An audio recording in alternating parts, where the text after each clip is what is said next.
Hello, everybody, and welcome to the Road to the Brawl Cup SA West.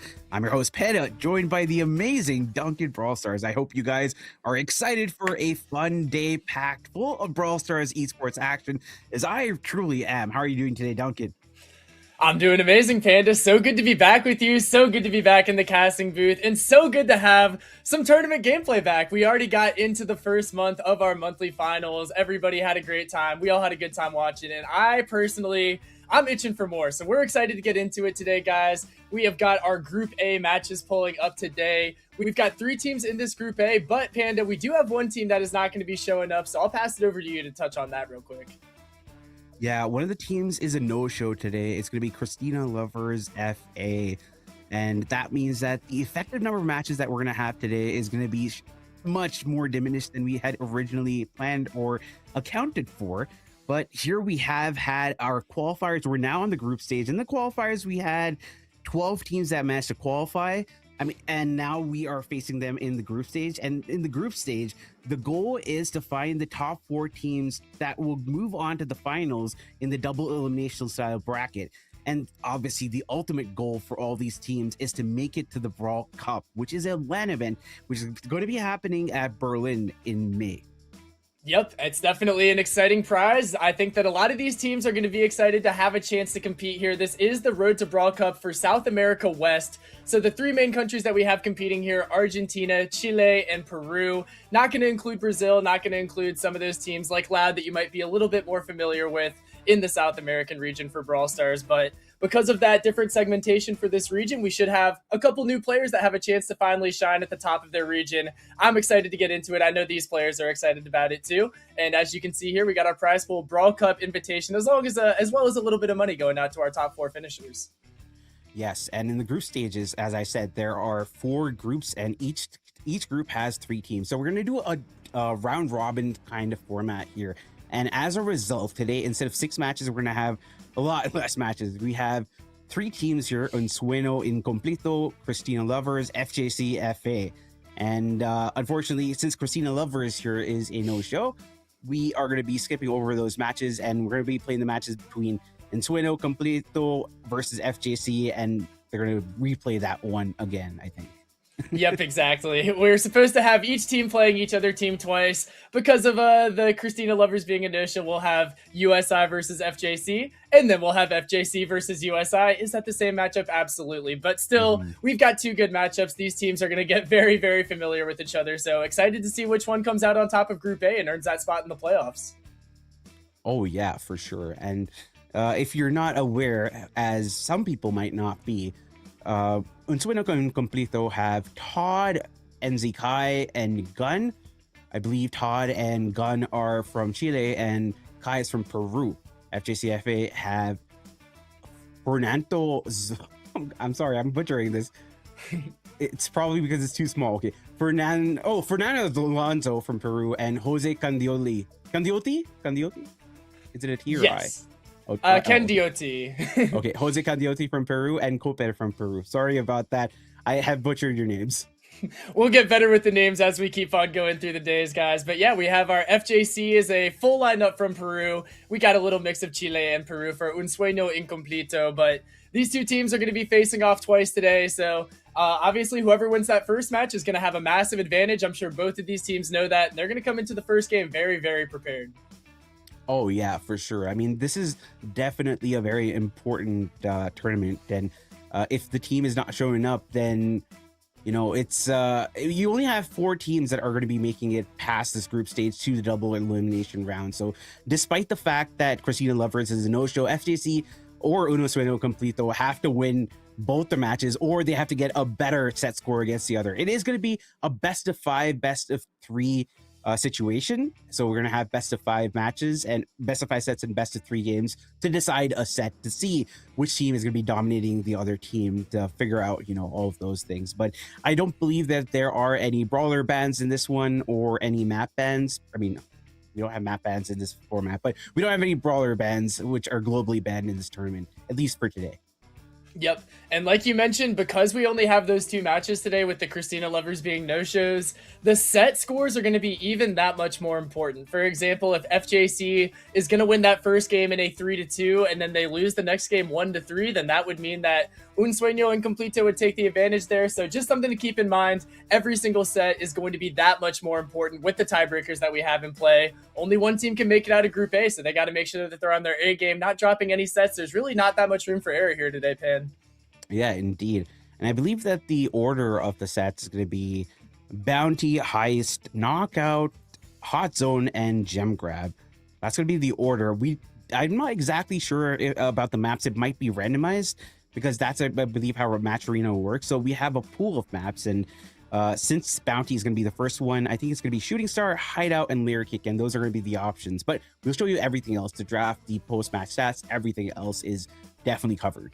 Yep, and we got a lot of cool stats up here for the setup today, so definitely excited to dive into those after each and every game. Like you mentioned, those starting off on Bounty, it seems like those are kind of the three Bounty maps that everybody is overly familiar with at this time, so there should be no surprises coming out here. The one thing to take note of, though, is that South America in general, they do like to think outside of the box with their drafts. A region like EMEA is kind of known for being right on the meta most of the time. NA kind of more the same right there. But South America, they like to get a little bit freaky with the draft. So I'm really excited to see what we're going to be bringing out here. But it looks like we were incorrect about the game mode. Starting out, we're going to have Safe Zone. Our bans are in. We've got RT, Barry, Otis, Chuck, Pierce, and Angela banned out.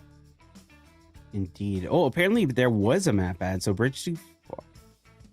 I'm very confused. Anyway, Safe Zone apparently is the first map that we're going to be playing. I am sorry. Yeah, it's Safe Zone. We have our bans. We have RT, Barry, along with the Otis being banned out, Chuck, and Pierce, along with the Angelo as well being banned out. First pick was Colt from FJCFA, and that is a lot of firepower to bring out in this map here. Safe Zone. Crow and Melody on the other side. Melody has a lot of burst potential, but that's going to be somewhat diminished because obviously we have the new shield meta and 8-bit coming out for FJCFA. They have a lot of firepower here, Duncan. Yeah, FJC is definitely going with the safe damage strategy right here. They've got two like kind of full damage sharpshooters with the 8-bit and the Colt.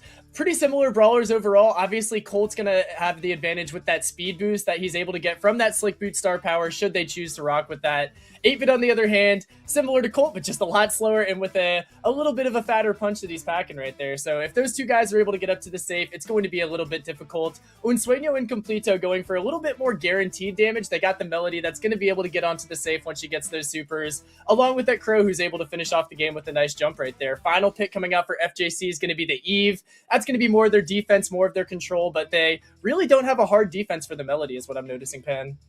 Oh, yeah, but I also feel this comp is somewhat dated, except for the Colt obviously being refreshed with the buffies. Brock is going to be coming out on the other side. It's going to be good for breaking some walls, maybe some incendiary damage, but consider the fact that there is an 8-bit on the other side. I guess the fact is that you want to remove the turret from the equation, and having the map a little bit more open puts 8-bit on the back end a little bit more on the defensive side, right? Yeah, I think the idea with the Brock is getting that initial wall break for that little 2x2 wall that like kind of covers the entrance into the middle. It's going to definitely be nice because the Colt and the 8-bit can use that wall to kind of post up behind. That's a good... He's going to be able to utilize that water right there. So I think the Brock is a good shot. We see that wall going down immediately. And we're getting into the game with Fernand Lonzo trying to hold down this mid on the 8-bit, but he's going to have a little bit of a difficult time juking shots until he gets his speed turret. Indeed, Todd is kind of in a very awkward position here right now. Being pushed back, and there is finally some aggression coming in. We have the first vestiges of health being taken away from the side of FJCFA's safe here, and it's a pretty good start for them. Yeah, they're going to get a full safe crack right there. Obviously, the Melody is going to be able to cycle a little bit of super too, so she's going to keep on trying to keep that pressure up. The Brock is able to get a trade right there, which is honestly pretty massive for them. But you see Kai's already got his super back. He's going back for the safe. Unlikely to get another safe crack here, but that damage is going to keep on pouring in nonetheless, and that's just the advantage that having that Melody consistent pressure provides you. Indeed, and there's so much of area control now that we see from FJCFA. Kai has gone back, but they've kind of established what they needed to. They got a big start, 33%, and it's all about holding at this point and ensuring that they don't lose control. They have a minute, though, so anything could happen, and it is now in FJCFA's best interest to actually make this a comeback here. Yeah, FJC is definitely playing the control game, but at the end of the day, they're going to have to start getting some damage, but Fernand Lonzo pops that 8-bit hypercharged turret. They've got the boosted booster for even additional damage output, and with them killing the Crow right there, they're going to be able to get a ton more damage. Kai is keeping up that pressure, which is going to force a little bit more defense, but Fernand Lonzo with the full clip on the safe, getting this game very close to even. Yeah, it's definitely manageable. They aren't out of this. This is only at 15%, but they are down in terms of one safe crack here. So it is going to be important for them to keep control. And taking that kill on Todd is definitely what the doctor ordered. Brock being pushed back is also great, as is Kai. Kai is so low, they might be able to take him out. They do. And finally dispatching the Brock, and now it's up to Todd to keep them at bay. Todd's going to try all he can, but this is surely going to be another safe crack. We are tied up at 49-49, and now it's really all on Kai, who finally gets his Melody hypercharge. He's going to be able to get a kill right there, and now he's getting onto the safe with that shield gadget. He's going to be able to provide a lot of value and is able to get a couple more Brock shots on the safe too. And now with this Crow hypercharge, that's surely going to get that safe down below 25%. It's all on FJC to get a final push going here, but it looks like they might not have the time. Yeah, that was a very good first engage coming in from Unsueno Completo. FJC were completely out of from the start itself.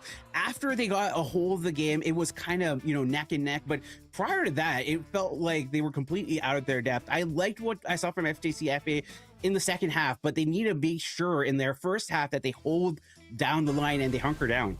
Yeah, they got to hold this control. They had a little bit of a time where they got some good control up onto the safe, but we just saw every single time Melody gets a super, that's a guaranteed 10-25%. So they need to keep the defensive end a little bit more tightened up here. It's going to be a good start for them, though. They're able to get the first kill, and as Spooky surviving on 67 HP, the funny number is going to prevail right here as they hold the defensive line. Indeed, it is still 100 to 100, so it is a dead heat here, but a little bit more control coming from Unsueno Completo, and now Kai going in to get 1, they get 2, and so much more damage being brought down on the safe. Big super coming from Spooky, and it's absolutely nobody. Kai's still alive, but on the other side, Spooky gets taken out by him, and Todd is also still alive, so the entire team of Unsueno Completo hammering down and bullying FJC in their own spawn, mind you. Kai is just doing an amazing job surviving on that Melody. He's finally cleaned up here, but the pressure he was able to keep just by being alive is going to be able to get that safe below 50%. FJC finally has a little bit of room to breathe here, and with the Eve babies hatching, they should be able to hold down control a little bit, but realistically, they're not going to get a whole lot of damage without Fernand Lonzo's 8-bit turret and a Spooky and Fernand Lonzo firing some shots on that safe. They've got to start catching up soon. The hypercharge coming in from NN. He gets a kill on Fernandine. Oh, Spooky going in. Big hypercharge gets 1 kill, gets taken out by that rocket raid. Unfortunate for him. Ubeki holding that line there, and the defensive plays haven't really been good from FJCFA. They're down by 50%, and there's only a minute left, Duncan.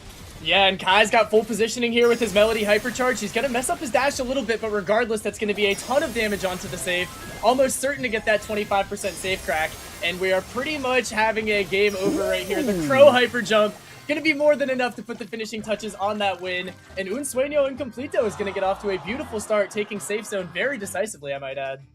Yeah, muy caliente coming in from Todd there with that hypercharge. He timed it right at the point where the safe lost its invincibility. So that was perfect. That was style points there. They win just because of that. But beautiful set coming in from Unsueno Completo. And FJCFA, they had a better start in the first game, but in the second one, I felt like the game was much cleaner coming in from Unsueno Completo. Todd, Kai, Gun were all just firing on all cylinders. So great stuff coming in from them. Absolutely, yeah. I liked their draft a lot better. I feel like we did kind of touch on this, but the 8-bit and the Colt kind of serve a little bit too similars of roles for me. I think that the one thing that FJC was kind of missing was that brawler like Melody that can dive onto the safe. I think Kaze might have been a pretty solid option for them, but without having that brawler that can guaranteed get up onto the safe, you're just going to kind of be stuck in these defensive mid-control type games, and you pretty much need an entire squad wipe to get up there. That's what we saw take place, and they were really only able to get it to happen once. So just not really the best comp. Definitely well played by Unsueno and Completo. Yeah, and we finally have the match stats here. We have a lot of kills coming in from Spooky, along with Fernando Alonso, but the kills and the deaths are not definitely there. They lost a lot more lives, but at the end of the day, it is damage to the save. So all of these numbers don't actually matter for heist, because at the end of the day, it's how many percentages you take the safe down, how many safes you kill, etc., right? Yeah, exactly. Well, the one number that I am noticing is that 24 supers, though. I'm assuming that's got to be from the Melody. We saw her continuing to cycle those supers, get in and out, get some of that safe damage, lots of hypers each game. So definitely really good Melody gameplay. Like I said, you need that brawler for that safe pressure, and the Melody pulled it off pretty much perfectly. Oh yeah, that was amazing stuff coming in from Insueno Completo. So they knew what they had to do. They had the composition for it, and I feel like maybe I could fault the FJC composition a little bit more because it is definitely hard to hold their on control, especially if you run both the 8-bit and the Colt, because you have to strafe and you have to connect all those shots, and it's not exactly the easiest brawlers to really control if you're up against some of the best in the best in the region, right? Yeah, especially against brawlers like Melody that have that extra movement speed, just makes it that much harder to hit, not even taking into account the dash capability, of course. So a brawler like 8-bit, you kind of have to be super dialed in to get a ton of value out of that. You got to get full position to get value out of that pick, and we just really didn't see them getting that to happen much. So hopefully they'll learn from that draft, get us a little bit more of a competitive set in set number 2. Oh yeah, for sure. I mean, that was a very nice first set. The set number 2, I was wrong, by the way. Initially, I gave you guys the wrong sets of maps. So the first one was Heist. I'm sorry about that. The second one is going to be Knockout. So that is 100% sure. I mean, I'm not making up anything over there. We have Gold Arm Gulch, Bell's Rock, and Out in the Open standard maps. We've seen these day in and day out every single year. In competitive for Knockout, these are the maps. Yep, and we've got our bans coming in. Our global bans remain as Mortis, Mina, Globert, and Spike, 4 of the best brawlers in the meta. Not surprised to see these players want to get them out of the way. But our map-specific bans, RT, Tick, Byron, Angelo, Pierce, and Jean. And we got FJC going with a Brock first pick. That's going to be very nice for breaking up the grass, for breaking up the walls. You can save that super for the end game and try to get an early pick with the use of that Fat Rocket gadget. And another thing I want to mention is that when we mentioned global bans, we meant actually tournament bans before. There is a global ban for the actual set itself, so the teams decide on that, and then they go over in for the other bans. We have Gus coming out in response to that Brock pick. I like this Gus pick. The shield is awesome, and obviously you can't go wrong with it. Gus is definitely one of the better brawlers when it comes to this specific map, so not surprising. And it's also a pretty safe pick to have, right? Completely agreed. It's one of the best brawlers for the end game too, because you get basically 10,000 HP once you pop that shield on yourself. So even when the smoke starts closing in and those aggro's start getting closer to you, Gus is one of the few range brawlers that can hang in a situation like that. So I like that Gus pick, can pair up well with the aggro last pick, and they're going to add the Squeak into the mix as well. Try to get a little bit of zoning action in there, and obviously with the use of that wind up gadget, you can try to get a sneaky kill early in the round. Oh yeah, that wind-up gadget has caught me lacking so many times. I can't even lie, and it's just so sad. But Squeak along those lines of sights, very good brawler, because he shuts down any kind of aggression that you might want to put yourself into, or he might push you back all the way into spawn. So you got to be very careful about that. So it's not a easy composition to already go up against if you are FJCFA. They go for a Bell pick, which is a bit more standard. It is one of the standard picks, especially when you have the Brock as well, which helps you break open the map a lot more. So I do like the Bell, but I'm not 100% convinced if that was the best option that they had at this point of time. Belle is a relatively safe pick, kind of similarly to Gus. She fares decently well into aggressive options like that Unsueño and Completo could pull out with this last pick here, so I think that's kind of what they're going for. The bounce gadget is unironically very strong on this map as well, so I don't dislike the Belle. The Daryl is going to be interesting. Out of all of the knockout aggros, I'm not too certain about Daryl being the best one, but if you're able to make it and get those rolls up that you can kind of just charge up naturally, he can definitely be a problem at the end of the game. But Rico, I think, is going to give them trouble. I really like this draft for USI. Yeah, I like this draft a lot as well. They have all the angles are basically covered. They're basically playing for the map itself. I don't think they specifically care about what they're facing here, because I feel like this composition, if you're adept enough, can take up most of the other compositions on this map. Yeah, I agree with that. The one area I can see them having trouble is that they're going to have to group up to deal with the Daryl. And obviously when you are grouped up, that's when those Bell bounces really come in handy. So I do like that synergy from FJC. We'll have to see if it plays out in that way. But we are about to be getting into set number 2. Unsueño and Completo is winning right now. Let's see if FJC can bring it back. Indeed. And right off the bat, we get a toxic spray on the right hand side. But that doesn't matter. Unsueno Incompleto took set number 1, and FJCFA have to get this one. It is a best of 5, best of 3. So despite the first set loss, it's not game over, but you bet he goes down. That's not good for them. And Fernando Alonso is also getting hit a lot. Ooh, almost getting taken out, but finally Todd and Kai coalesce and find that kill on Fernando Alonso. So that is going to be a quick round 1 for Unsueno Incompleto. Yeah, more often than not on this map, you see both teams kind of occupying the same lanes with each other. We see that FJC is opting to go with that strategy this time, but when they did split up, it did not seem to work out very well for them in the 1v1. So I'm curious if this strategy is going to fare a little bit better. So far, so good, considering they haven't lost any members, but obviously a lot of knockout left to be played before that smoke comes in. Oh yeah, for sure. Right now, it's just about the poke game, you know? You find your supers, you find your abilities, and it's all about those last 10, 20 seconds when the smoke starts billowing in and you get pressured into very awkward positions. And right now, it is, you know, trying to push your enemies back. Yep, and we're just seeing the poke, the long-range affair is going to continue for a while. We'll see if any squeak gadgets, any bell bounce shots come out. There's the squeak gadget, lands onto Ubechi right there, so he's going to have to fall back. Fernando Alonso is going to opt to use a roll out of there. Not sure how necessary that was, but I guess better safe than sorry. He still has one in the pocket, so we'll see what he opts to do with that as the smoke comes in. I'm a little distracted. I was thinking of something else. Oh, big roll coming in. A complete team wipe from FJCFA. They completely rolled through this team. I have to mention one thing, right? We have the squeak right there, and you said the gadget's name is Wind Up, which it is. And I just feel like they should have a baseball squeak skin, you know? Just have a whole baseball team of brawler skins. Anyway, back to the game. I would love that. I would love that. As Spooky's going to use his gadget to get a little bit more vision on the left there. Kai is going to get caught out in a hypercharge. He's going to have to use the shield on himself for Alonso. Barely. Oh, he's able to get the kill with the Brock incendiary. Everything is going down right here. And Todd is going to get a full squad wipe with one Rico super. That is a legendary clip right there. And that's going to be game number 1 going back into the hands of Unsueno Incompleto. Dude, Todd also, like, he was just completely cool. You can see it on the screen. He just didn't, he completely team wiped them and he just didn't give, you know, a damn. He was just like completely like, yeah, this is right in my wheelhouse. Next game already. Yep, that's why I like the Rico on this map, man. He's able to do a lot of scouting on that lane with the wall bounces. Obviously, if the walls aren't broken by the Brock, he's able to get a couple more nice angles in there. But even when the walls are broken, the side lane is still so good for Rico on this map. I'm still shocked he was able to get picked with the 6th pick here. Indeed. Oh, lots of kills coming in. Squeak going down, as has Fernando Alonso. Now it's going to be just a lone Brock. He's going to be taken out, but he has a super, and I guess that at least is some consolation. But the first round gets taken in by Unsueno Completo, and they seem to be rolling through this FJCFA side. Yeah, incredibly quick games, all things considered. Competitive knockout usually gets dragged out a little bit harder, but these guys are taking no prisoners right here. Rico almost gets caught out there. He does go for the same clip again. Not going to work out as well for him this time. We see the entire team of FJC grouped up in this bottom left-hand corner, and Unsueno Incompleto seems to have all the momentum right now. Wind up.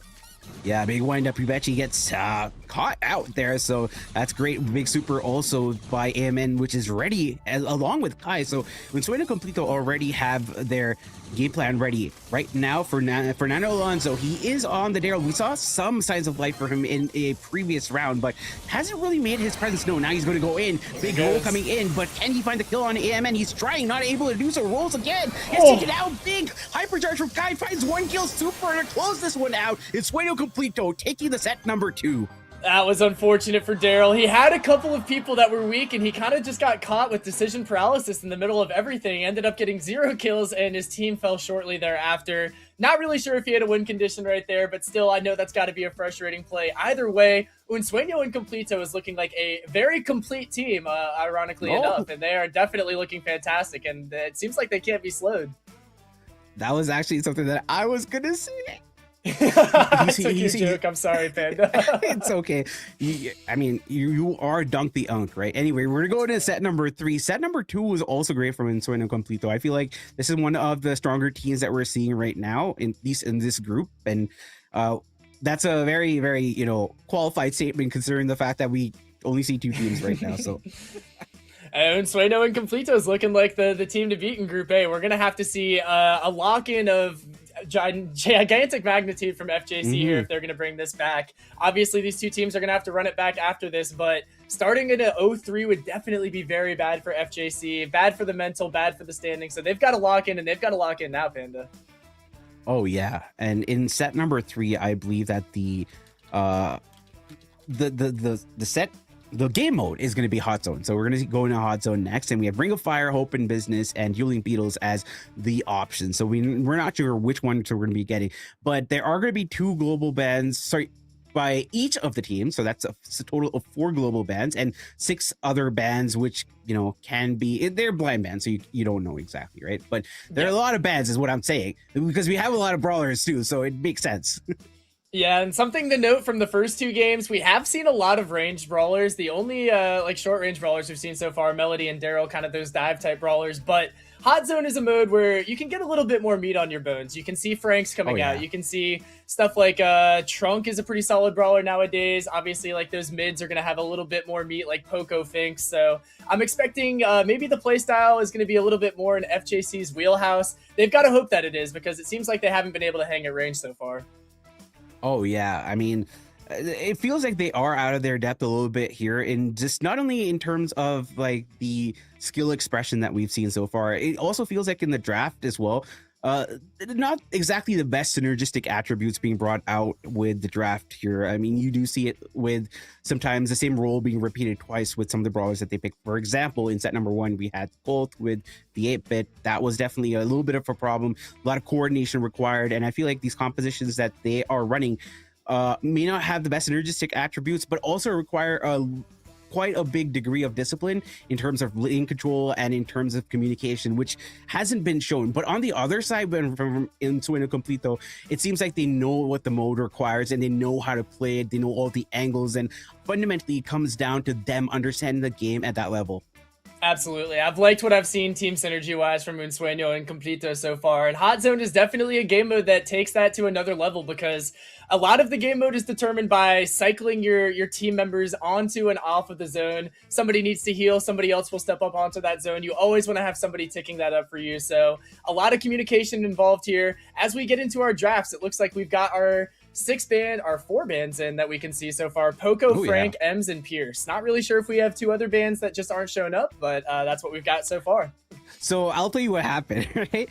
They decided on the global bans, right? And then they forgot about the bans that they had decided on, and they banned the same brawlers again. So that's why you don't see 2 of the brawlers. It's not like a glitch. It's the teams themselves are like, anyway. We do have our first picks here. We have Finks on the side of FJCFA and Lou coming out from Unsueno Incompleto. I like this Lou pick. It's a very safe pick. It also shuts down a lot of the tankier options that you can see, being set pieces in the middle. And Draco is going to be coming out as well to complement that, I believe.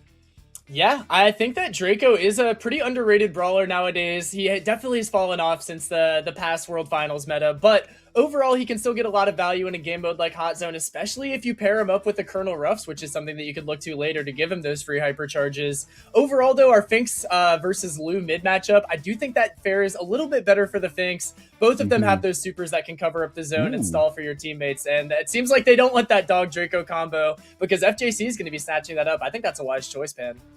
I think I like that too. And also, like, if you use Finks and you decide in this particular scenario that you don't want to use the teleport gadget, right?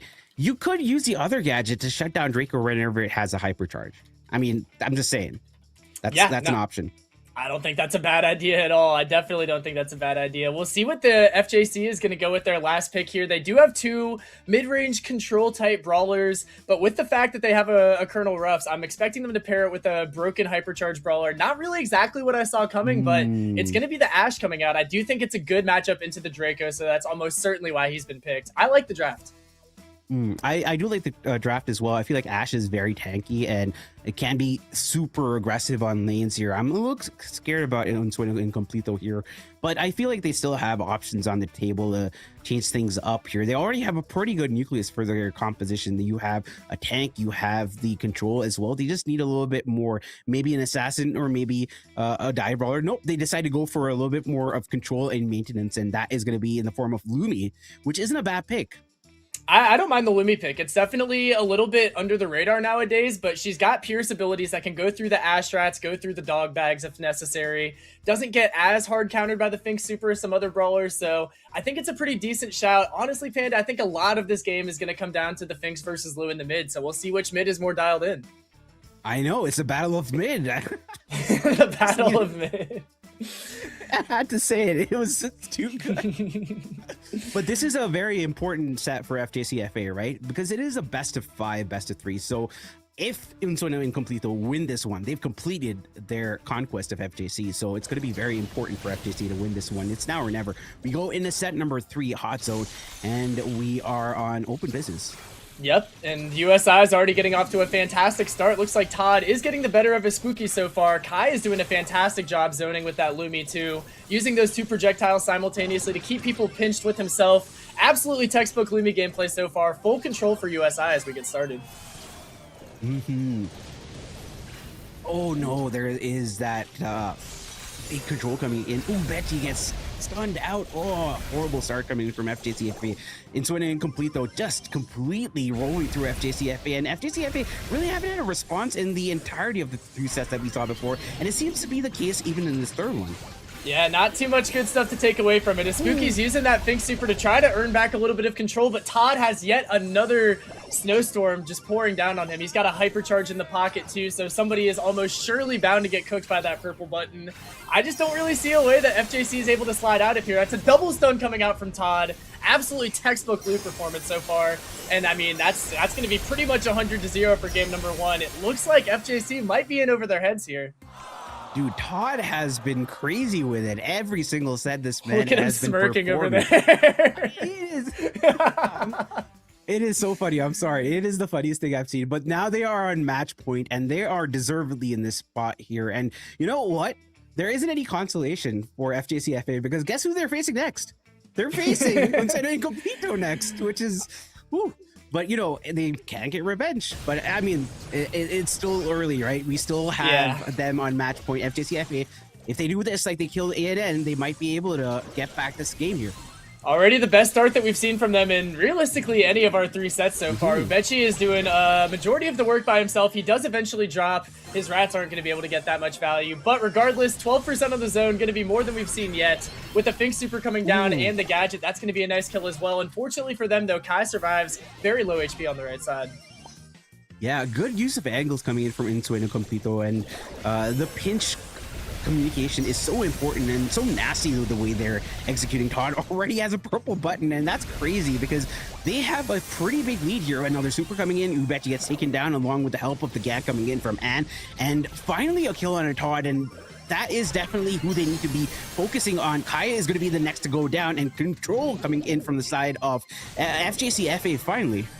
Finally starting to see the way that the FJC comp works. They got Ubechi with the hyper treat now. The Colonel Rush treats are on both of his teammates except for himself, so Fernand Alonso doing a good job getting his teammates juiced up here. We got pretty much 40% to 40% on the zone. A lot of this is going to come down to Ubechi getting through this ice, but he's going to get frozen up there by Todd and Kai, and that is going to be back to square one for FJC. Oh. That was a pretty funny interaction. He went from left to right, wombo combo, and then he got taken out. Anyway, there is going to be supers all around, but good start and control coming in from Unsueno Complete. They have about 37%. They are being pushed back just a little bit. Hypercharge coming in from Spooky as well, and he uses his gadget to get out of that situation. They have control, but the ice rink being in the mid allows for Todd to ensure that they don't get that point there. They've denied them for the entirety of the game, and the ice rink just seems to be denying them even more. Yeah, it's got to be frustrating for FJC. They get a little bit of control, and then just 10 seconds of ice on the zone is going to keep them from really doing much with it. But we've got some hypercharges being popped right now. Yet again, Todd has the entire zone covered. So whether or not they get these kills, they really can't get on the zone for any zone time. Fernand Alonso with a great kill right there, but it's going to be all for nothing. Unsueno and Completo pulls off another victory. That's going to be a 3-0 set victory. That was pretty decisive. Yeah, that was very decisive. I have to say, like, it is definitely on display that there is a disparity in the skill expression when it comes to both these teams. I'm not saying that FJCFA is bad by any means, but the way that we see Unsueno and Completo shows that it is a team which is seasoned. They know how to play competitive. They know how to play the map specifically. They use the angles to their advantage, and they push back the teams in situations where they don't really expect it. So they basically have a more, I guess, superior read of the game compared to the other team, which allows them and enables them to make decisions which would otherwise seem risky to the other team. So because of that and those insights, they're able to be a lot more aggressive in the right times and not just brazenly aggressive and getting taken out and losing the set, right? Yeah, I think I agree with everything you said there. It seems like Unsueño and Completo definitely has a little bit of a deeper knowledge for draft, and I feel like the synergy plays that we've seen coming out from them just on a little bit of another level for FJC. I mean, we saw the loose Hmm. supers were coming down at the perfect times in the perfect locations. There was almost no part of that game where Todd did not have a loose super either on the field or in the pocket. So pretty textbook as far as cycling the super goes. They were cycling on and off of the zone very well. And that's only just talking about hot zone. I mean, so far I've seen pretty perfect team plays from USI. Yeah. I mean, I feel like if you focus on what not to do, a lot of the times you end up doing what you should do and ought to do. And this was what happens when you scrim with a lot of teams and you improve your level of gameplay. So I mean, I would say that, a lot of teams here are definitely teams which have established themselves. But if you want to be above and beyond, you need to look at your mistakes and internalize what was wrong with it. It's not just about your individual play. It's about how your individual misplays or plays actually affect your teammates and enables them to move up or maybe move back. So there are lots of things to think about. And this is where the analyst really helps out along with a coach. The analyst will help you with the draft and the coach will help you figure out the game sense to, make those right opportune plays. Yeah, I definitely do not envy the position of FJC here because that was our first game completely 3-0 swept. And now our second game, guys, breaking news, the same two teams again. So I would definitely hate to be in FJC shoes right now, having to go against a team that just defeated you pretty decisively. So we're going to have to see if they have a strong enough mental and are able to bounce back and make this one a little bit more competitive. But with the tiebreakers that we mentioned, they are going to have to win 3-0 in order to keep their chances for Group A champion alive. Yeah, that is true because only one team in each of the groups actually make it to the next round. So every win counts. Even if one of the teams isn't going to be showing up, you still got to defeat the other team. And you got to defeat them in a very, very demonstratively important way. In this particular scenario, we already see FJCFA losing 3-0 in terms of the set score. And I believe that they won one game out of all of the games that we saw so far. So that doesn't hold well for them. If they want to do better than their opposition, they have to beat them. But they have to beat them in an unanimous fashion where they win every single round, every single set, and they don't drop any single thing. Yeah, certainly got the world up against them right here, and especially after kind of just getting pieced up a little bit. It's going to be tough, but I believe in FJC. I think that they'll get the mental together. Surely they take a set here and give us a little bit more of an exciting game to commentate over, but I'm looking forward to getting into it. Oh yeah, I mean, this is the road to Brawl Cup SA, so you have to go up against the best of the best in your region in order to, make it to the Brawl Cup. I mean, not any team can make it to the Brawl Cup. You have to be the best in your region. So this is an opportunity, especially if you're in SA West, to flex what you got, right? Because you're not participating in the regular road to the BSC. You're participating in the side format here, and as a result, you have a lot of different ideas of what you need to do. Yep, you get the advantage of not having to go against the best of the best teams in your region, but at the same time, you have to be the best for the South America West region. So less spots, but less competition. It's definitely a little bit of give and take, but I mean, you're going to take any chance you got to get to that Brawl Cup. So I'm definitely looking forward to see who's going to make it out. Yeah, I mean, like a lot of people, like they would just be like, oh yeah, some of the top teams are not there, but like you forget that some of the rosters here are consist of players who have already made it to world finals multiple times or otherwise international LAN events. So there are seasoned rosters here, so you can't really be caught lacking and be like, oh, it's just one small club reach. That's not the case. There are teams which are world class which are participating here, so you have to bring your A game. Absolutely.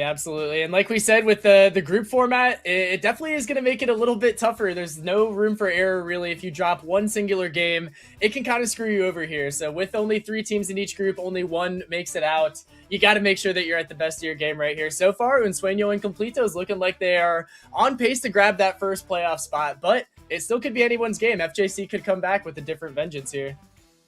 Mm-hmm. We're just waiting for the teams to, get into lobby and their draft and all that, and we aren't taking any breaks. So yeah, this is the prize pool for the Road to Brawl Cup SA. The first place team, oh my god, I feel so bad for them. They don't get any prize. But no, they get the invitation to the Brawl Cup. The second place gets $2,500, third $1,500, and fourth $1,000. Yeah, I mean, no money for first place. I guess it's a little unfortunate, but I guess our ticket to Brawl Cup isn't that awful. Oh my 2,500 god. for second place. That wouldn't be too bad either. So obviously, by winning their group, Un Sueño and Completo, assuming they're able to pull this off, would already secure themselves at minimum $1,000. So got to be a nice little prize there for their victories today if they're able to pull it out. Yeah, I mean, I want to make a joke here, but this is not at the expense of any specific region. But like, I like the fact that you can say that, you know, my regional champion kind of homeless or kind of broke because they don't get any prize pool. I'm sorry, it's a very dumb joke, but it's something which is in my mind.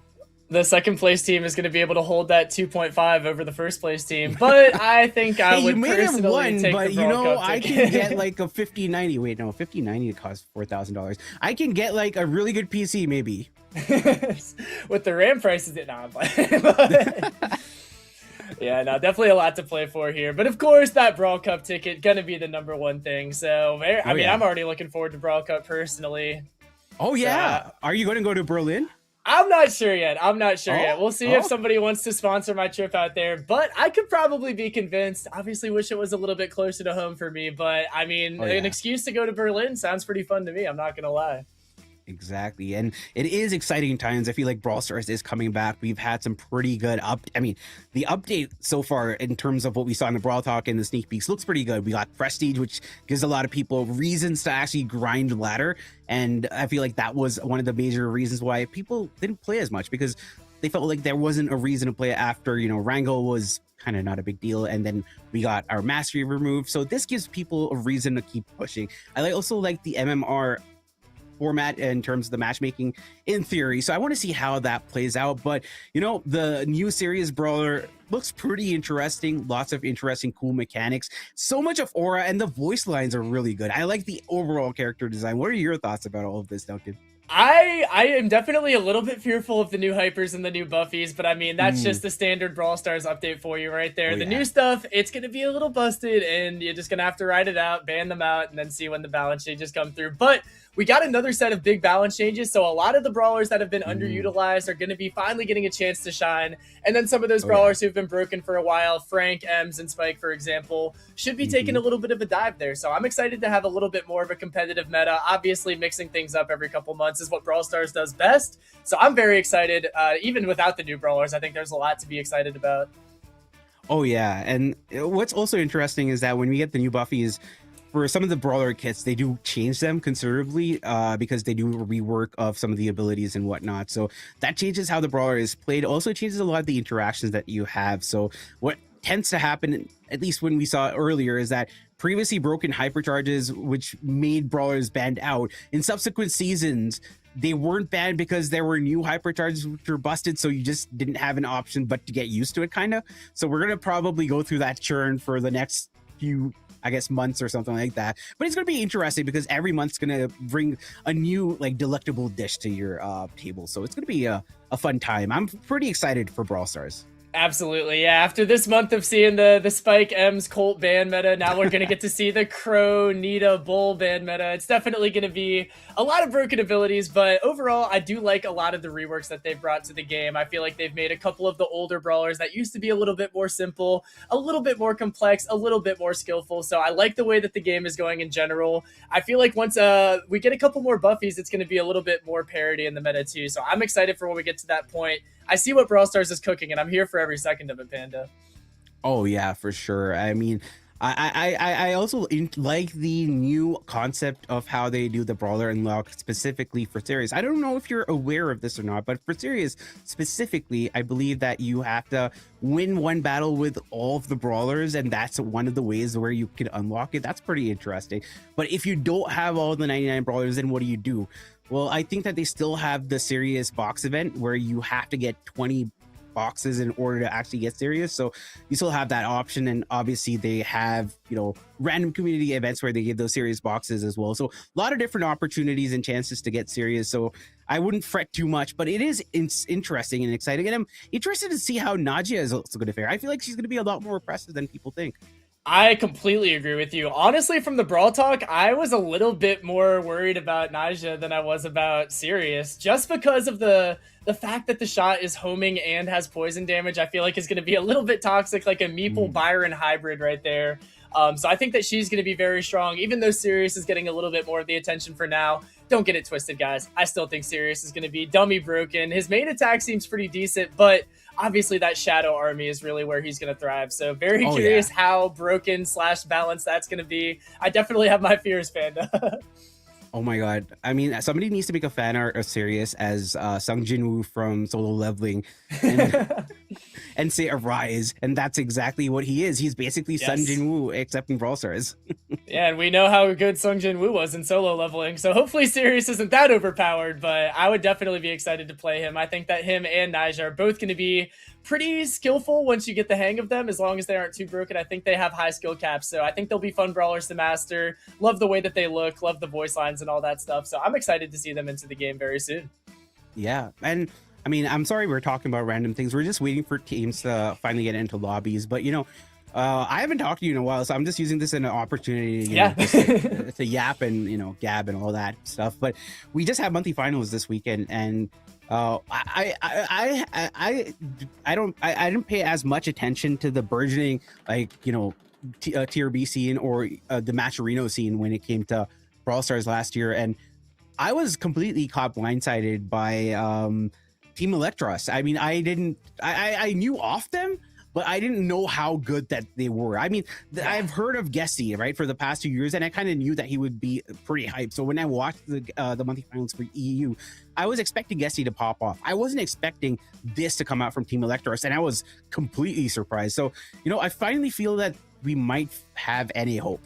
I definitely have NA hope personally. It was really exciting, man. I've heard of all three of those players, but like you said, harder to be tapped into the Matcherino scene unless you're a pro player yourself. But either way, I expected big things from this team this year. Did I expect it to be so good immediately? Gotta be honest, I didn't. So that was very impressive. 3 rookies just coming to the scene like that and just taking the world by storm. They looked so unbeatable. They looked so fantastic. So I feel like they are the team to beat in NA for now. Obviously, I mean, being the only monthly final champion, seems like they're kind of snatching that chain from Tribe so far. So we'll see if Tribe gets their get back or if Team Electros is the new hope. Yeah, and I have to give Team Electros their flowers because if you look at their track record, right, they've been a team which kind of allows and enables teams to grow. Last year, we had the unfortunate departure of, I believe, Eslevi, Czar, and Juan Carlos from Elevate, right? And then they were kind of, you know, homeless a little bit. And then afterwards, Eslevi found an org in Team Electros, and, you know, they went all the way to World Finals. You had Stamina, I believe, Juan Carlos getting the World Finals, and then Czar joining Team Heretics and getting the World Finals. So, like, I just wanted to say that, you know, that team had a lot of potential, and now they're in situations where they're finally, you know, finding their way through. And I feel like Team Electros needs to get its flowers to enable, like, some of the players to get that there, right? And them finding and identifying these guys in their squad right now was definitely a good thing. So something to think about and look towards, at least in terms of, if you're an org, how you should try to grow the scene by investing in, like, the youth. 100%. Yeah. Kind of another note on their youth too. I feel like being a younger team right there, winning big so early has got to be, like, really good for their confidence, because they're going to be able to draft more confident. They're going to be able to play more confident in future tournaments. They don't really have to second guess themselves. If they would have lost a Tribe, then they might have had some second guesses, like, oh, we should have picked this, we should have played better here. But now that they've already got that W under their belt, they know that they have what it takes to win monthlies every single time. So they'll be able to bring their A game each and every time. And I'm definitely excited to see how that turns out, especially as we move into our next monthly finals. But I mean, they've got the crown so far. Somebody's going to have to take it.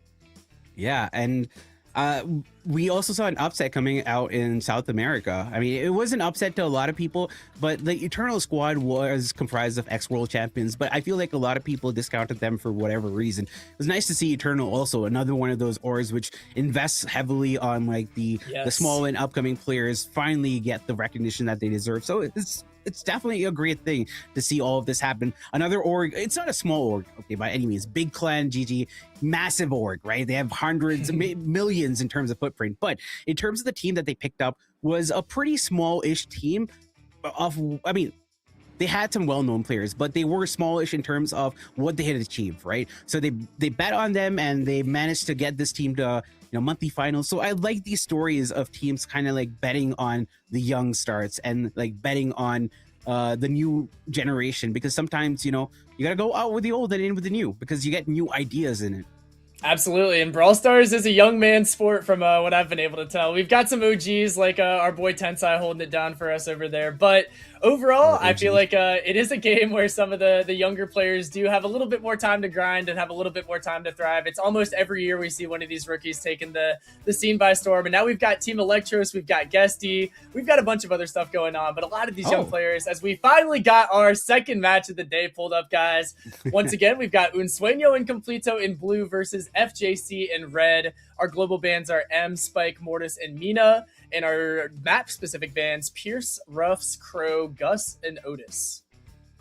Indeed, Janet could be the first pick coming in from Un Sueño and Completo. They go...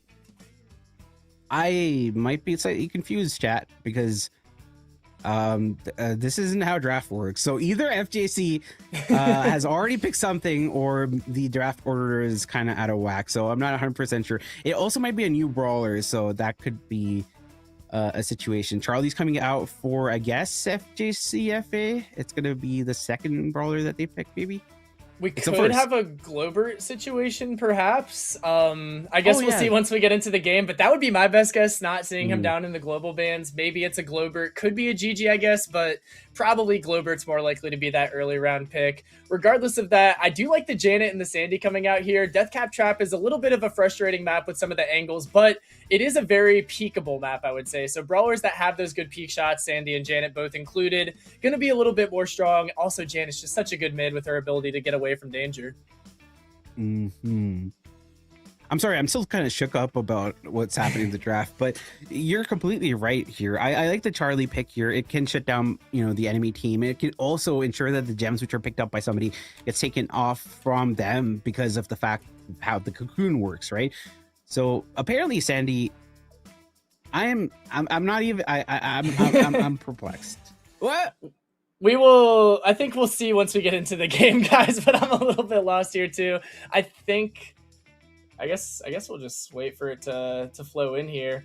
Regardless, I do like the Charlie pick. I feel like Charlie is a pretty solid mid here. She does have the range advantage over Janet if Janet is in fact on the Un Sueño and Completo side of things. So I feel like she can be great for reset. She can be great for control. Obviously a good aggro deterrent in the drafting stage. The Pam pick coming out too, also capable of carrying gems if necessary. There's some good spots for that Pam turret on this map too, so I'm a fan.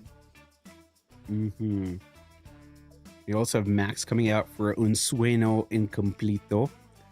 Max Sandy, I don't think it's a bad pick. Are we going to also see a Terra? Okay, we have a Terra coming out. Deathcap Trap has a lot of walls, and I think it also favors mid-range matchups a lot. We're going to go into this first set here between Un Sueño Incompleto versus FJCFA. Yep, and Pierce, we got no Globert, but we have the Max versus Pam matchup in the mid. I do think that does fare very well for the Pam. One of the better mid matchups into the Max right there, just since she has a little bit more damage and a little bit more range. Things looking very good for FJC so far, especially compared to what we saw in our first matchup right now. As Spooky's going to be getting rid of as many walls as possible, trying to clear out some room for his teammates to operate here. Indeed. Big kill. Not yet. Ooh, Spooky gets taken out. FJCFA already on the back lines here. You betcha is going to be all the way back on the spawn there. 4 gems we picked up from Un Sueño and Completo FJCFA are still in this. It's not over by any means. Yeah, they don't really have any supers that are able to clear out like a bunch of area though. Nothing like to the extent of a Sandy super that Ann has to offer right now. But Fernand Lonzo is going to be trying to take a little positioning here with that Charlie Cocoon in hand. The Sandy super is going to be fantastic for positioning, though. Nobody knows where Kai is at. Todd is able to pretty much guarantee to get this kill as well once Fernand Lonzo pops out. So full control, max speed, and 7 gems on the side of USI. Is that like an actually recommended gadget? I'm not actually sure. The Charlie Cocoon gadget? Yeah. Ooh, big super coming down. Gravity with the hypercharge. Oh, unfortunately, Todd gets taken out. That's not that good. Kai is also very low. Super coming in from Spook. He breaks the wall, but Kai is still very much alive. I like that pressure that Spooky is applying here. He's definitely doing a good job holding it down, cycling through those stew dashes, trying to keep Todd as weak as possible. He finally gets the hyper 2, and he's making his move straight for Kai. He is going to bite off a little bit more than he can chew, and Kai is likely to survive this on low HP. We do see the Charlie self-cocooning herself once more, but it's not really going to get too much done right there. Kai popping that hyper, making his last move for the gem series. Got 9, and they got the 10th right where they wanted. Very aggressive start coming from Inswin and complete the Fernando Alonso going down. Yubechi with 8 gems. He's trying, but he can't really do much. Todd also has a super, goes for it. The gravity does connect. Yubechi gets taken out. Todd takes all the gems and runs away with it. Kai 11 to his name. It doesn't matter. FJC FA out of their depth, and I do not at all understand that gadget use. Maybe it's always a misplay. I think that the gadget, I mean, the spider gadget into a Sandy and into a Max doesn't really get that much done at the end of the day. So I think that's kind of what the vibe was. I don't disagree that it's not very useful. It does kind of feel like he's barbecue chicken whenever he pops out of that cocoon, but I do think the spiders would have been almost equally as useless. So to answer your question, Panda, that's what I think is going on here. I mean, I wouldn't even use the gadget at this point, you know? Yeah. Anyway, we're going to go into game number 2. And Swinning and Complito took the first one. Oh, Kai, very, very saucy. He goes up very aggressively. Uses the phase shifter to get out of that situation there on the right-hand side. Almost gets caught out. Yubecky going down with the help of Kai and Todd. On the left-hand side, we're going to have a pinch here from MM and Fernando Alonso. But Alonso doesn't use a super in that situation. Gets taken out. Kai as well, still very much alive. Todd also going to be taken out on this right-hand side. Yeah, it seems like all FJC has had going for them is the Spooky is doing a fantastic job continuing to win his lane. Not a favorable matchup into the Tara, I might add. So he's doing a really good job winning a bad matchup. He's staying up in this high position, allowing Yubechi to collect some gems, get a little bit of positioning back. But here comes the Sandy Super. The Charlie Cocoon is missed simultaneously, so that's going to be a lot of pressure going into USI's favor. Todd's going to be able to finally win his lane as well, and that's going to be, once again, full control with no sign of breaking out from the side of FJC. Insane stuff coming in from Inswin and Complito, but it seems like, you know, FGC should have a lot more maintenance and control, but they aren't able to do so. Oh, Todd getting picked out in the grass, unfortunate for them, but a nice start coming in from FJC FA. They have control, they have the control of the gem mine. It is also not that much in terms of the gem disparity, so they can come back in this one and hold some control. Yep, they got the high Pam turret up too, so that's going to definitely help out Yubechi and Fernand Alonso. They were waiting for that Sandy Super to clear out some room. They finally get it, and the Tara pole is going to secure a trade over there as well. All things considered, things are looking pretty good for Unsueño and Complito. The only way that they can win this is by resetting Kai, who now has speed, and he's going to be able to dash away from this Pam. That Tara pole is going to be the finishing touch. That's going to be another game, another set, another win going to Unsueño and Complito over FJC. Yeah, good stuff coming in from the boys in blue here in Sweden and Complito. I mean, I wasn't completely convinced with how they played the composition. It was a pretty good composition. On the other side, though, I felt like there was a little bit more reliability with what the other team had in terms of like sustain, but they didn't play it to their best strengths, right? I felt like, one, the gadget use was probably not the best from the Charlie, but also the ganks, the angles, they weren't really coalescing against the other team properly, and as a result, any small mistake made by the red team was capitalized by the blue. So that was just very unfortunate for them.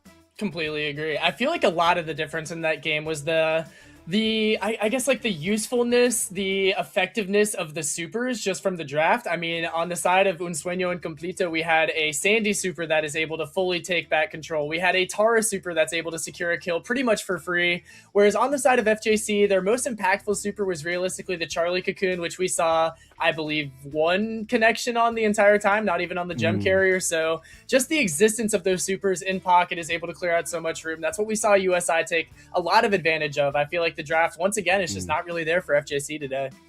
Yeah, and then if you compound this with the fact that when Max gets the hypercharge, it basically gives a free hypercharge to both the teammates there. Yep. So, you know, it's definitely a very overpowered composition if you don't have things to go up against it. So good stuff coming from Insueno and Complito. Like I said, they have a good understanding of the draft. They have a good understanding of the synergistic attributes of the composition, and they're abusing that fact, obviously, as you should in competitive gameplay. Yeah, I've had very, very little problems with the draft coming out from Unsueño and Completo so far. It looks like they've definitely done their homework. They've definitely been hitting the scrims, and I'm liking what I'm seeing so far. I mean, it's like I said, they haven't lost a set yet. I think they've lost one singular game, if I'm not mistaken. So things are definitely looking like it's in their favor. I feel like they've got all the momentum in the world right now. Curious to see if they're going to be able to do another clean sweep twice in a row. Oh yeah, for sure. And I believe the next round of the next set is keep saying set, but the next game mode is gonna be gem grab, and the options that we not gem grab. What am I saying? Just So wrong. Yeah, so Brawl Ball. It's gonna be Super Gotcha. Beach, Pinhole Punt, and Sneaky Fields. Those are the 3 maps. Again, we've seen these maps basically from 2019 since esports was a competitive thing. So you're not gonna have any thing which is out of the ordinary. I think the only change that we've had in these years is the addition of unbreakable walls. That's the only difference. Yeah, the one thing I will speak on with Brawl Ball being our next game mode, though, I do feel like that does tend to even the playing field a little bit if you have like a lot of these draft diffs between two teams. Obviously, we've seen Unsueño and Completo pretty much win draft every single time, but Brawl Ball is a game mode where you can get a lot freakier with the drafts. You can see like Poco double tank, you can see like Speed double tank, you can see Healer double tank, like a lot of these cheesy comps that could try to potentially tip the scale in FJC's favor. We've got our bans coming through, though. It's going to be Pierce, Frank, Crow, Shelly, Kenji, and Pierce yet again, with that first pick being the max. Oh yeah, for sure. And this is going to be a very easy, a safe, comfortable pick coming in from Unsueño Completo. I don't think you can go specifically wrong with this max pick. Poison Willow coming out from FJCFA. That is an interesting pick here. Obviously, you can use a Hex, but I feel like this is a pretty stale strategy. I haven't seen Willow being brought out as much in competitive as of late. So I'm not 100% sure if this is the strat, but it is an early pick here. Yeah, it's not a bad thrower map, and if you're going to go with a thrower early, you want to go with either that Willow or that Larry, who has a little bit more defensive capabilities. Should the other team go Assassin, they've already got that max, so maybe they're preparing for like max tank, max Assassin. I think that's the reason that they want the mind control in addition to the thrower. Overall, though, I do feel like it is a bit early. I kind of agree with you on that. And the Charlie pick coming out again, I just don't really think this map is built super great for Charlie. I think that Charlie is basically to de-incentivize like the tanky or assassin type picks, because if they jump into Charlie's face, you can use the cocoon. But that's like supposing a lot of different scenarios, right? That is assuming like you've been diffing your opponents, but that has not been the case. Cordelius coming out on the other side from Unsueño and Completo. I like the Cordelius pick a lot. It has a lot of different ideas that you could go for, especially since it can also shut down the Willow's Hex with its own super. So like there are lots of different small little minor interactions to think about, but Cordelius, a pretty strong pick. I like the Cordelius a lot. It kind of pre-counters out any aggro that FJC could pull out here, as well as you've got the jump gadget to be able to potentially counter out the Willow. Here comes the aggro pick that we were all expecting, though. It's going to be a Shade coming out from Unsueño and Completo, and that's going to be countered out by the Stew from FJC. So overall, we got a little bit more speed and HP on the side of Unsueño and Completo. If I'm being honest, I do like their draft better. I think I've said that for 5 sets in a row now, but we'll see if FJC's got what it takes to maybe get a cheeky couple of Willow goals with that mind control and steal this game from Unsueño. Yeah, I mean, that could be a play, but I think that the Shade might have a pretty interesting game here, especially if wall breaks are going to be thing here. The Shade really will. Unsueño Completo took the first one. FJC. Yep, and we're going to have Todd manning the Cordelius, immediately going with that jump. I know I mentioned it could be used for the Willow, but I didn't think he was going to do it that fast. Regardless, they get a kill.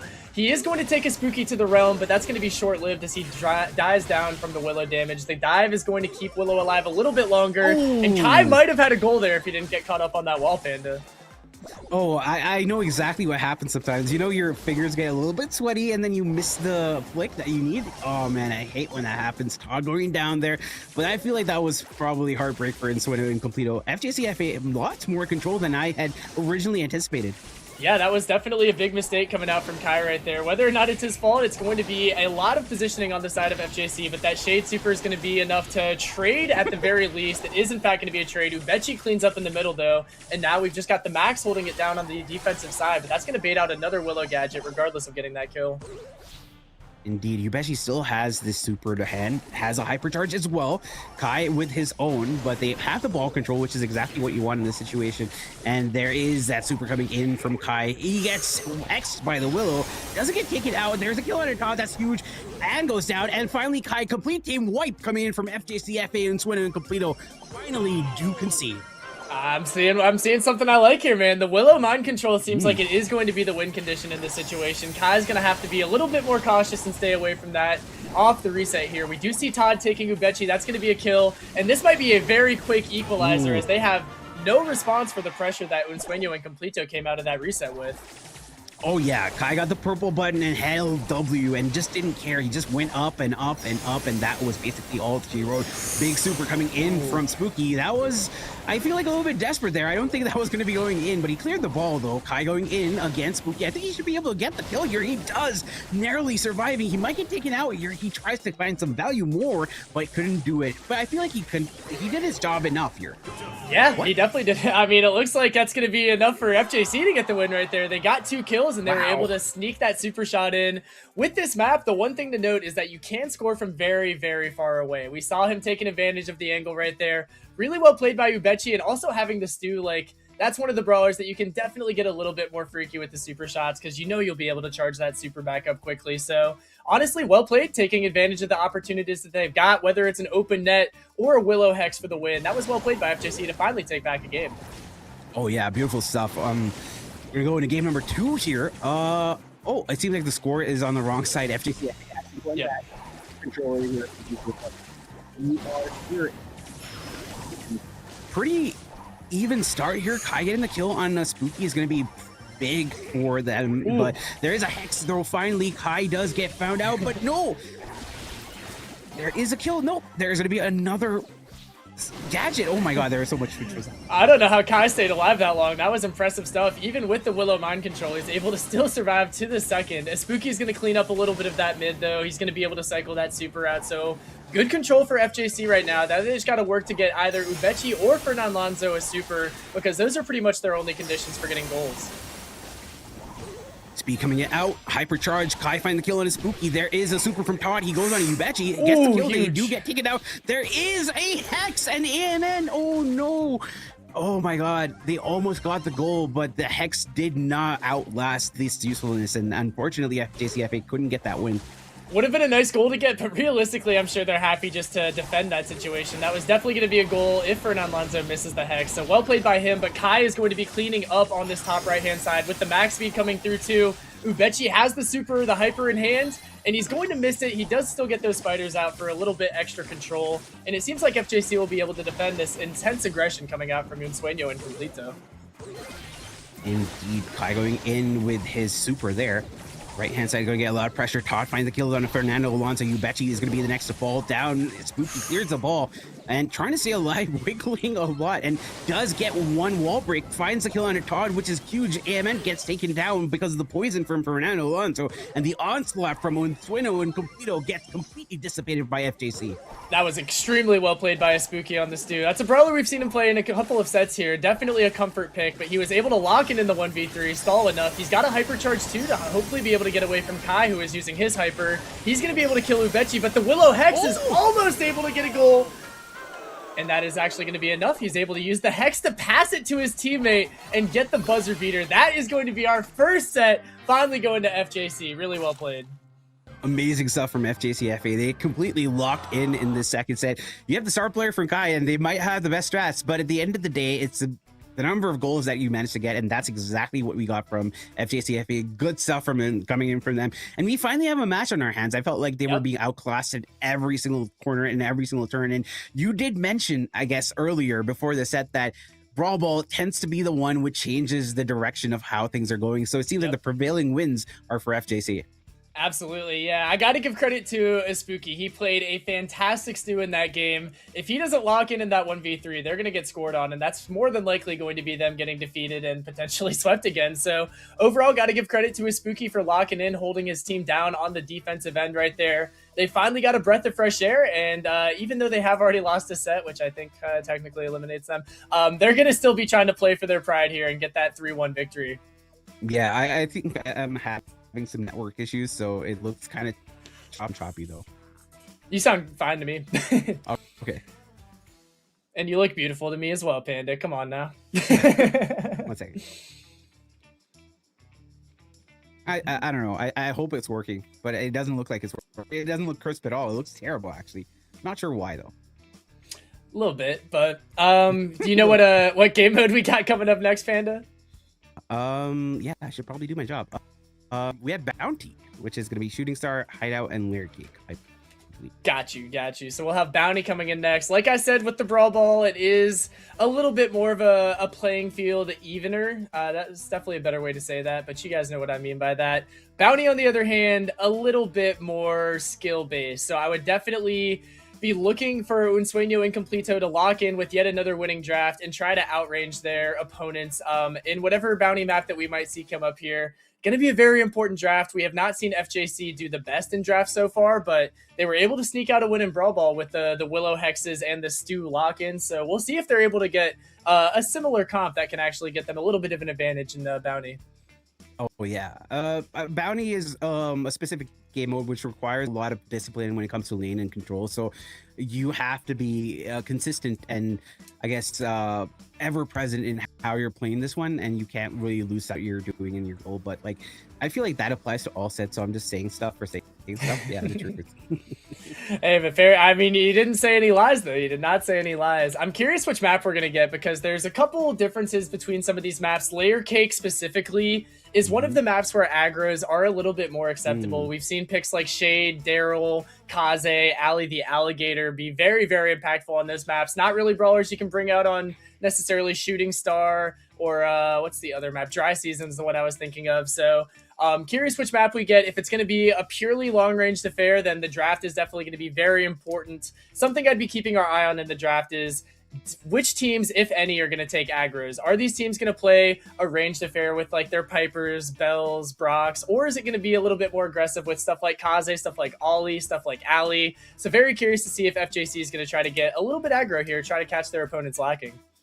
Yeah, I mean, Brawl Stars has evolved so much in terms of how the gameplay has changed and how which strategy you decide to you go into different games and game modes, because things have changed over the years. Players don't play the same way that they used to be played, and that's simply the crumbles. You have to change with how the meta changes. And what I like about Bounty in terms of the meta is that the viability of a lot of different comps has changed, right? You could only run more or less long range compositions with some turnaround potential, but now you have so much more variety. It gives you a little bit more of a buffet in terms of what you want to see. A lot of people are like, why does Brawl Stars have so many characters? But I feel like when you have so many these hyper specific niches, it allows explore what you want to do in the game and allows you to have a lot of different strategies that you can bring to them. It's influenced by a huge selection of brawler options for maps such as Layer Cake and Hideout, for example. Yep, it seems like we are going to have the most ranged map in the entire ranked rotation, though. We're going to have Shooting Star for our draft here for our set 3 in our match 2 between Un Sueño Incompleto and FJC. Our bans are going to be Angelo, Pierce, Gene, Charlie, Melody, and Byron. So we see a lot of those range brawlers, specifically Pierce, Byron, Angelo getting banned out of here, as well as a couple of aggros. I guess they do not want to see the Melody out here. That Kaze first pick is going to be very interesting, though, Pan. One thing I got to mention with her, she pretty much gets the blue star for free. So I think that's why USI is going to take her first. They want to be able to dictate the pace of this game. Oh, yeah.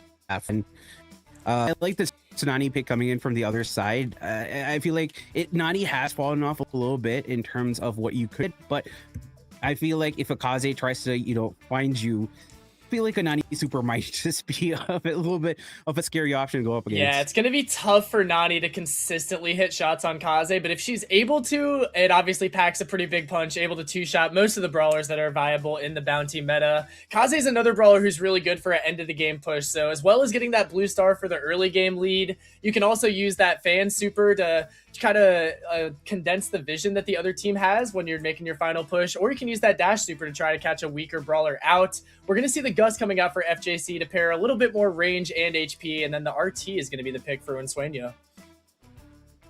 Ooh, I like this RT pick, especially in the dying seconds. If you manage to get your hypercharge, Yep. then it's basically game over on either side, really. If you have the lead and the other team tries to come in and you have that covered, or if you're trying to be a little bit aggressive here. So, but I like the fact that Gus is on the other side, denying Unsuena Completo that little bit of, you know, sustained and survivability, and 8-bit coming out for Unsuena Completo. That's a pretty interesting option. I think that is to de-incentivize any kind of tankier option from FJCFA. I think you hit the nail on the head right there. But seeing two pretty big boxy boys with the RT and the 8-bit, two of the squarest brawlers in the game, pairing up on the same team.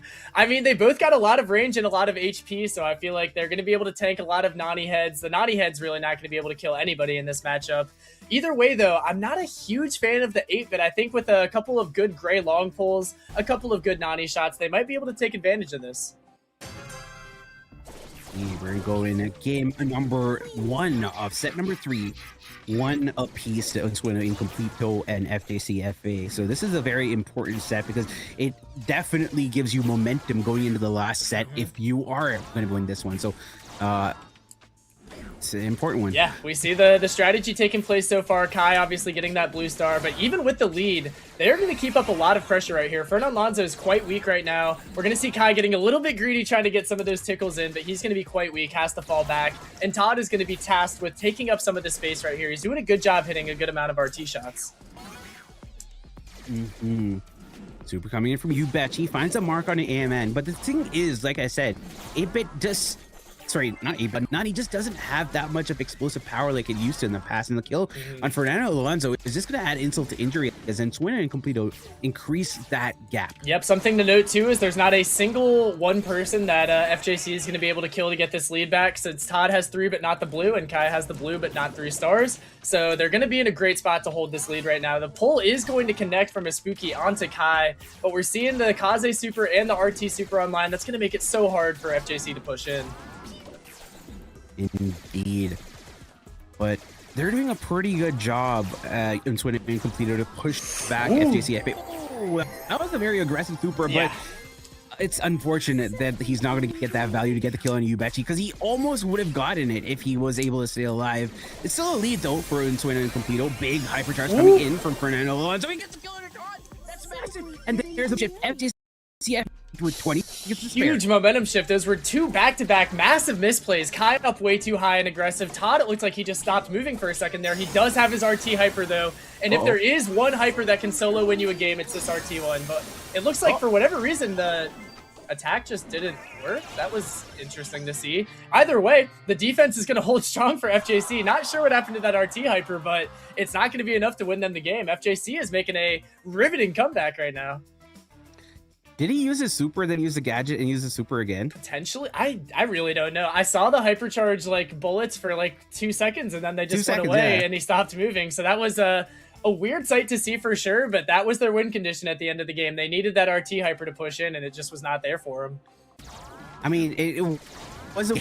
They didn't need a win condition. They just gave in on the silver FJCF, and FJCF are actually hitting in terms of the fixture score. So that was kind of unprecedented considering the first round that we saw against both these teams. Absolutely. FJC's got to be feeling better than they've been feeling all day about this matchup, but regardless, they still probably know deep down that that was a little bit of a throw from Unsuena and Completo. We see once again the 1-0 lead going to be on the blue team side right now, but A&M is in a bad spot and he's going to get caught out. So the lead is going to be going back to FJC. Kai's going to do what he can about that, but it's not going to be much for now as the Nani head is active.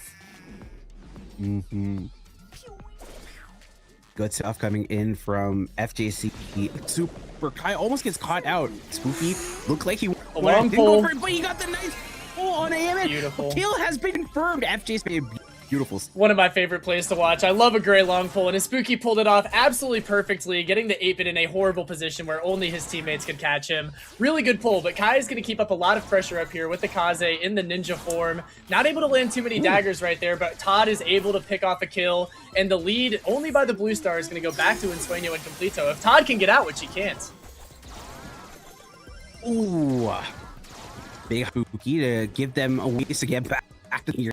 So they are set right now. They have to do is not make any mistakes, and that was what Unsueño completed. 25 seconds left on the clock here, Duncan. Yep, with the blue star on the side of Unsueño still, they only need to get Ubechi or Fernan Lonzo to take this lead back. Todd might be in a bad spot, though, and Ubechi's going to catch him out. Kai does get the trade out, but overall, we still have a 3-star lead sitting on the side of FJC with 8 seconds left. They're going to have to get Fernan Lonzo or Ubechi. 8-Bit is going to be trying to beam them from the corner. Their last push is underway, and it is not going to be enough. And for the second set in a row, FJC is finally starting to show some signs of life here. That is crazy. That's good stuff coming in from FJCFA. So this is definitely a big win for them. Had this momentum shift, and hopefully for them it cascades and another. But we still have more to see. I feel like this is def pivot. Unfortunate for them, they did lose the first one against complete 3-0 is the set score. But the fact that they're coming back right now and fighting through it is very commendable. Yeah, whether or not they can win Group A, they're definitely putting up a respectable fight. And at this point, that's all they can ask for. But these drafts, these gameplay, I mean, even if Unsueño and Completo kind of threw game one, that second game was really all FJC right there. The comps seem to be working out well. That gray long pull, once again, I will continue to glaze it because that was absolutely gorgeous and secured them a solid lead right there. So overall, the draft seems to be coming into form a little bit. The gameplay seems to be tightening up, and they're looking like a pretty competent team against the likes of Unsueño and Completo.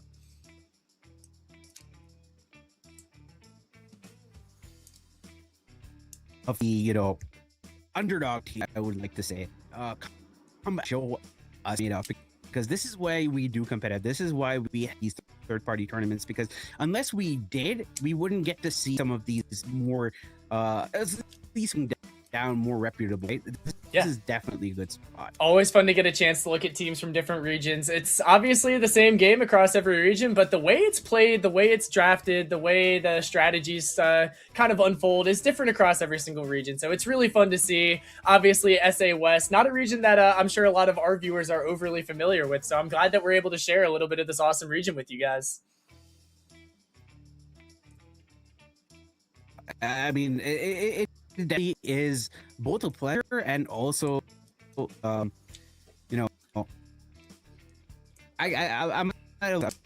sorry. Okay, man.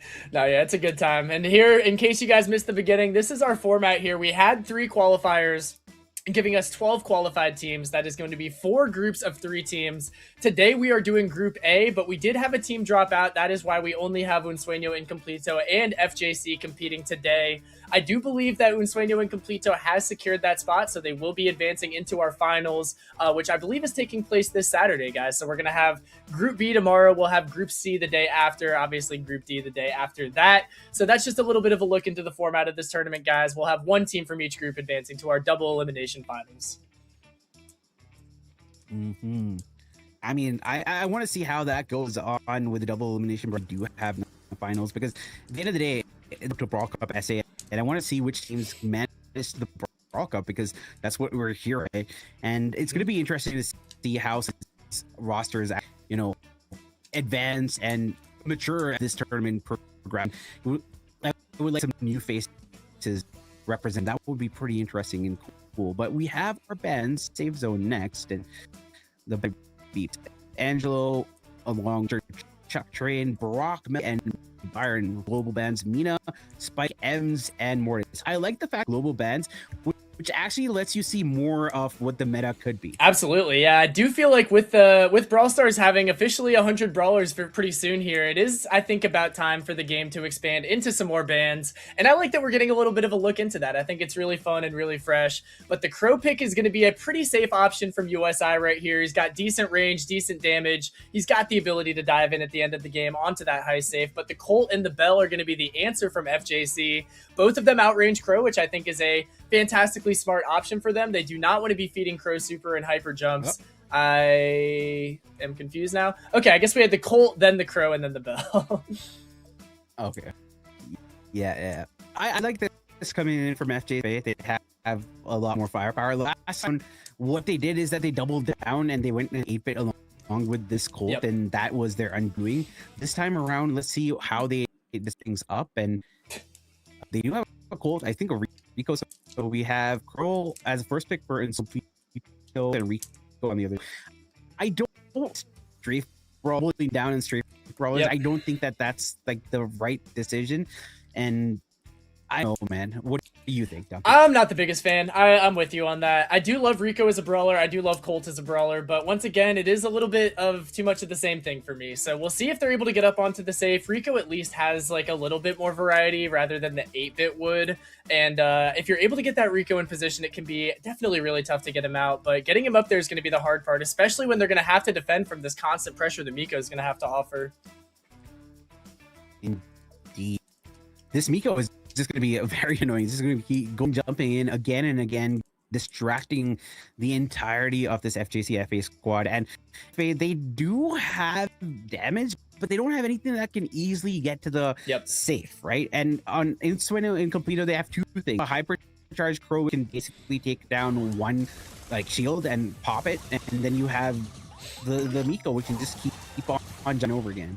Yeah, this is the exact same problem that we saw in the first matchup between these two teams on Heist. Unsueño and Completo got so much free damage from the Melody diving in. Now they replaced that with a Miko, and once again, FJC have no dive brawler. So curious to see how that works out. They are going to be able to clean up the Miko, but that used a Rico gadget and a Rico super, and you really just can't afford to use that much utility every time unless they're able to hold this position down. They already got that first crack. Yeah, they did get the first crack. They are also able to put down a lot more. Now we finally see the Miko on the safe. The Miko didn't actually get any interaction, which is unfortunate. But just like that, they have managed to crack that safe.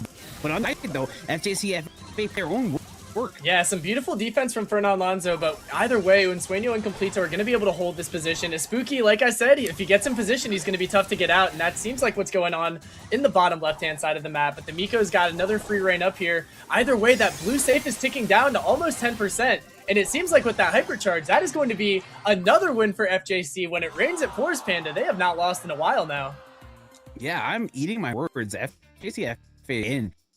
Like from strength to strength, they're in match point. So they won, I mean, 2.5 in the draw. They just need one more, and then they finally get their revenge. You know, we see Swin and Completo saying no. Yeah, they're going to have to lock in pretty hard here. They can't let the Rico get set up right there. I feel like they did put a little bit too much emphasis on their first offensive push, and then they really weren't able to ever recover from that on the defensive side. So strategy-wise, I'm very curious if anything changes. We do see Fernan Lonzo fighting Kai on the right-hand side here, but it's going to be tough for Fernan Lonzo to get too much position with that wall up. Duncan, my internet's bad. Okay. Handle it for like 2 minutes. No problem. All right, we got the Miko's going to go in for about 14%. Nothing really great is going to be coming out of that. Kai is going to have to try to defend this by himself, but he's going to fall. Fernan Lonzo with that damage gear popped, and it looks like he is using the Magnum Special Star Power too, allowing him to shoot the safe from over that river right there. Definitely an important change in build that goes a little bit under the radar sometimes, but we'll touch on that here today, guys. Regardless, Spooky once again just dominating this game from that bottom left corner. He has been absolutely terrorizing his opponents. It's been so difficult to get him out. They're going to have to basically put 2 bodies to that task, so it's going to be a tough call for FJC to get them out. Fernan Lonzo getting back up to his post right here as they try to get that 50% safe crack. They do not get it quite. Oh, they do get it. They got it. Okay. So now as Spooky's holding it down on the defensive side, the Miko's trying to find a way to get up here. But with Rico having super in hand, it's going to be a tough call. Kai with a fantastic kill up there, though. And now we do see the Miko finally getting back onto the safe. It does bait out a Rico super. Regardless, that's enough to tie up the game. A little bit mistimed on the jump right there. That could have been big damage, but it looks like FJC is going to be able to get away with a little bit of a lucky break right there. Charlie Cocoon going down. Kai has definitely got his work cut out for him. Fernan Lonzo has no mercy, full clipping the wall right next to him. Somehow Spooky's able to get away with 68 HP, and he is absolutely wiggling the monkey. That is actually a fantastic play, wasting so much time, allowing his teammates to get more damage. A full safe crack for the side of FJC keeps them in the lead right here. A little bit of a waste from the Colt though, but Spooky is not going to let that slide. He's going to keep up this pressure, forcing the Miko to play defense. Definitely not the way that Unsueño and Completo wants to play this game, and that is going to basically do it. That is a decisive turnaround, and that is going to be FJC winning our second matchup 3-1. Unfortunately for them, they did get swept in the first run of things, so it is still going to be USI moving on from Group A, but overall, pretty proud of FJC, man. They fought back from a pretty tough spot and were able to make it really fun and competitive at the end.